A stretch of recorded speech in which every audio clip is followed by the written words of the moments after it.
దేశవ్యాప్తంగా మహిళా బిల్లు మీద దేశవ్యాప్తంగా ఉద్యమం చేస్తాడు, ఈనాడు ఆంధ్రలో రాంచుకుంటాడు, రాష్ట్రంగానే రేవంత్ రెడ్డితో వెళ్తాడు. అంటే మహిళా బిల్లుకు వ్యతిరేకంగా ఓటు వేశారని చెప్పబడిన కాంగ్రెస్ వారితో చక్కగా పెళ్ళేం అక్కడ చేసుకుంటాడు, సంసారం ఎక్కడ చేస్తాడు, ఏం నాకు అర్థం కాదా? దీనికి సమాధానం చెప్పమనండి.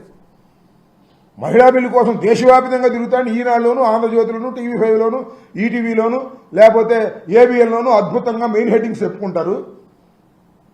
తమిళనాడు వెళ్ళి కూడా ప్రచారం చేస్తాడు, ఎన్డీఏకి అని చెప్తాడు. ఇక్కడేమో వెళ్ళి ఈయనతో మాట్లాడతాడు, ఎవరు? రేవంత్ రెడ్డి గారితో. రేవంత్ రెడ్డి గారు చెప్తే మన రాయలసీమ ఎత్తిపోతల పథకాన్ని కూడా ఆపేస్తాడు. ఇది నేను చెప్పిన మాట కాదు, మేము ఆరోపిస్తున్న మాట కాదు. ఖచ్చితంగా రేవంత్ రెడ్డి గారే ఆన్ రికార్డు చెప్పాడు శాసనసభలో.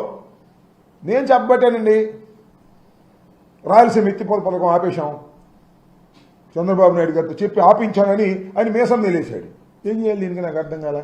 రేవంత్ రెడ్డి చెప్తేనేమో రాష్ట్రంలో పనికొచ్చేటటువంటి ప్రాజెక్టులను, నీటి ప్రాజెక్టులను ఆపేస్తాడు, మహిళా బిల్లు కోసమేమో ఓటేస్తాడు. మహిళా బిల్లుకు వ్యతిరేకంగా ఓటేసిన వాళ్ళతో రహస్యంగా ఏముంది, బహిరంగానే వెళ్ళి డిన్నర్లు చేస్తారు. ఏంది బ్లాక్మెయిల్ పాలిటిక్స్ అని నాకు అర్థం కాల.